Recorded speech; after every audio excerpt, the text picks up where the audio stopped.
Climate change isn't something new. We've been feeling its impact for a very long time. In recent years, the world has faced staggering surge in environmental disasters. Think back to the Australian bushfires of 2020, the devastating floods that swept through Germany and Indonesia in 2021, and the wildfire that engulfed an entire neighborhood in Los Angeles in early 2025. Meanwhile, the World Meteorological Organization reported that 2024 was the hottest year recorded in history, capping off a decade of unrelentless human-driven heat. These events aren't just warning signs anymore. It's here, it's now, and it's accelerating. Now, what if we told you that accountants, yes, the people you think of when you hear balance sheet and bookkeeping, could be heroes in the fight against climate change? Hi! We're Planet Keepers, and today we're flipping the script. We're diving into how accountants can lead the change and building stronger, smarter, and more climate resilient organizations. Because resilience isn't just a policy, it's a mindset. And it starts with shifting our perspective. According to the World Economic Forum's Global Risk Report 2025, climate-related threats are ranked as the top global risks, outpacing geopolitical tensions and economic instability. In 2024 alone, climate disasters cost the global economy over $300 billion. And if we continue down this path, we are looking trillion in damages by 2050. Not only in infrastructure losses, but also in productivity, health, and food security. But how did we get here? It all traces back to the Industrial Revolution, when factories started booming and fossil fuels became the engine of progress. Behind that progress, billions of tons of carbon dioxide pumped into the air with every coal fire and engine roar. Over time, the carbon started building up in our atmosphere, which triggers the greenhouse effects, trapping heats, melting polar ice caps, and steadily warming our planet. What seemed invisible back then has now become impossible to ignore. In 2023, global carbon dioxide emissions hit a record high of 37.4 billion metric tons, according to the International Energy Agency. That's equivalent to releasing more than 100 million tons of carbon dioxide into the atmosphere every single day. This is where the concept of net zero comes in. Net zero means cutting greenhouse gas emissions to as close to zero as possible, and then balancing out any remaining emissions by removing an equivalent amount from the atmosphere. It's not just an idea, it's a global mission. But here's the good news, we're evolving, step by step, but with certainty. 195 countries have signed the Paris Agreement, committing to limit global warming to below 2 degrees Celsius and aiming for 1.5 degrees Celsius. This means slashing emissions, switching to clean energy, and investing in sustainable development. Therefore, the world's biggest emitters like the United States, China, and members of the European Union have pledged to reach net zero within the next few decades. And they're not alone. Big corporations are leading the way. Apple has committed to become carbon neutral across its entire supply chain and product life cycle by 2030. Adidas started crafting sneakers and activewear from ocean plastic and recycled material. Even Amazon, once criticized for its carbon footprint, has now aimed for net zero emissions by 2040. They have started investing in carbon-free energy and 100,000 electric delivery vehicles. Did you know Indonesia is one of the countries actively committed to fighting climate change? Since signing the Paris Agreement and aligning with the United Nations Sustainable Development Goals, Indonesia has taken bolder steps towards a greener, more sustainable future.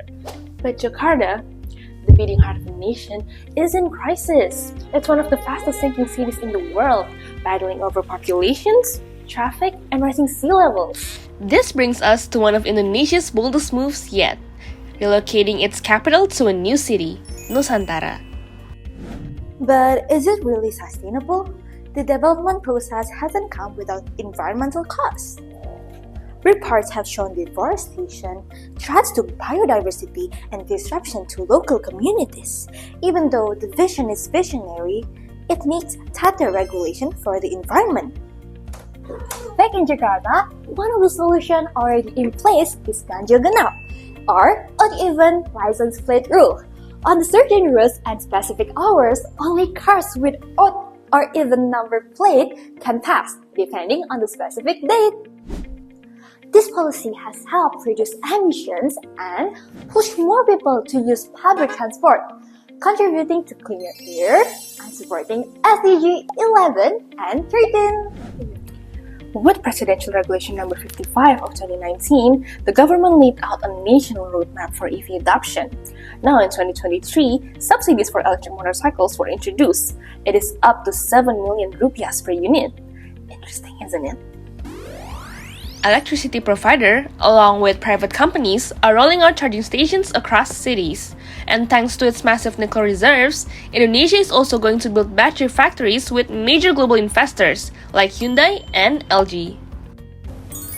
Indonesia began formally committing to the SDGs in 2017 through Presidential Regulation Number 59.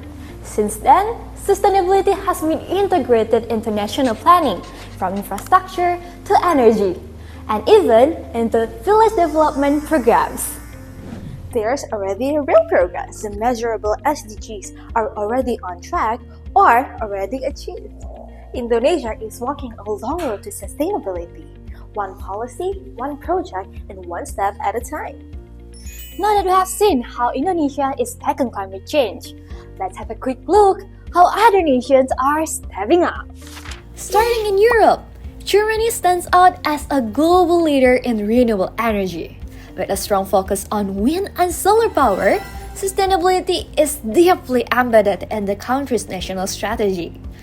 Moving to Asia, Japan takes a slightly different road by emphasizing innovation. The country leads in developing clean technologies, particularly electric vehicles and energy-efficient systems. Down in Oceania, Australia is making the most of its natural resources. With an abundance of sunshine and strong winds, the nation is rapidly advancing its shift to renewable energy. And over in North America, the United States is combining technology and policy to drive progress. Through major investments in solar and wind power, the country is pushing forward with a clean energy solutions. But what ties all of these efforts together? Here's where accountants come in. Accounting is no longer just about the past, it's about shaping the future. Today's accountants are evolving, from number crunchers to strategic thinkers, from data reporters to business partners.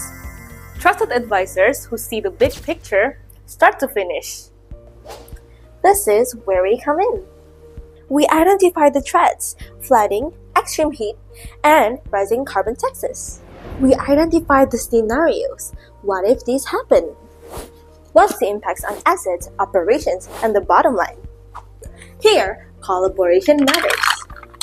Risk analyst spots the threats, and we as accountants quantify them. Through scenario modeling, we map ripple effects, asset degradation, reduced revenue, rising insurance premiums, and regulatory fines. We turn physical risk into financial insight, so a leader can act before the damage strikes. And this is where ICAEW empowers us, not with just tools, but with vision. They equip us with the frameworks, training, and ethical compass to take action with clarity and confidence. But identifying risk is only half the job. The next step, communicating it. Investors, regulators, lenders, they all need clarity. They need to understand a company's true climate exposure. Enter IFRS S2, a global framework raising the bar. It demands more than targets, it demands proof, a roadmap, a reality check. A key part of this, emissions reporting. But it's not just one number. It's three scopes. Scope 1, direct emissions from company operations. Scope 2, indirect emissions from energy consumption. Scope 3, everything else, emissions across the value chain. Together, this gives us a full picture of climate impact. And once again, ICAEW is at the forefront, guiding, challenging and supporting its member to ensure sustainability reporting is transparent, trustworthy, and decision-ready. But let's ask the bigger question. If climate change tests the resilience of companies, shouldn't we become more resilient too? You know, we can't work in silos anymore. We need integrated thinking, seeing outside the company as clearly as we see within. Because resilience isn't just about surviving today, it's about sustaining tomorrow. This is where sustainability and risk management intersect. Sustainability asks, how do we last? Risk management asks, what could stop us? Together, they turn reaction into strategy, and we accountants stand right at that intersection. We're not just watching numbers, we're tracking a company's pulse. So what does it mean? It means growth. It means upskilling our mindset, our knowledge, and our adaptability. Because no machine can replace someone who thinks critically, sees the full landscape, and drives long-term value. So we must see beyond the numbers. We are not replaceable as long as we evolve. The world is changing. Complexity is rising. And in that chaos, accountants can become clarity. We can be the heartbeat of our organizations.